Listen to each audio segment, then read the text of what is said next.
जेवण झाल्यावर शतपावली करायला गेलेल्या चेतन आडागळेला येणाऱ्या संकटाची चाहूलही नव्हती। घराजवळच विशीतले 4 तरुण दारू पिऊन भांडणं करत असल्याचं त्यानं पाहिलं। एका सजग नागरिकाची भूमिका घेऊन तो हे भांडण सोडवण्यासाठी गेला, पण 4ही दारुड्यांनी त्याच्यावर हल्ला केला।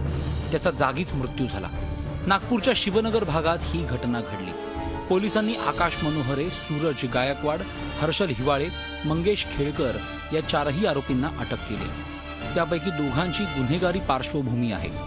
एक आरोपी जो आहे तो चेतन आणि आकाश यांची ओळख आहे। जुना वाद असं नाही, तात्कालिक कारणावरूनच झालेले आहे। यातील आरोपी दारू पिलेले होते आणि त्यावरून त्यांच्यात वाद झाला होता आणि त्यामध्ये मयत हा मध्यस्थी करण्यासाठी गेला होता। त्यावरून त्यांच्यात बाचाबाची झाली आणि त्याचे पर्यवसन त्या मयत यास मारण्यास झालेलं आहे। चेतन हा दुचाकीच्या शोरूममध्ये काम करत असे। त्याच्यावरच त्याच्या कुटुंबाची भिस्त होती। 5 दिवसांपूर्वीच पतंगाच्या किरकोळ वादातून नागपुरात हत्या झाली होती। आता किरकोळ भांडण सोडवण्यासाठी गेलेल्या तरुणाची हत्या झाली। नागपूरच्या गुन्हेगारीत होत असलेली ही वाढ चिंतेची बाब आहे। अखिलेश हळवी, झी मीडिया, नागपूर।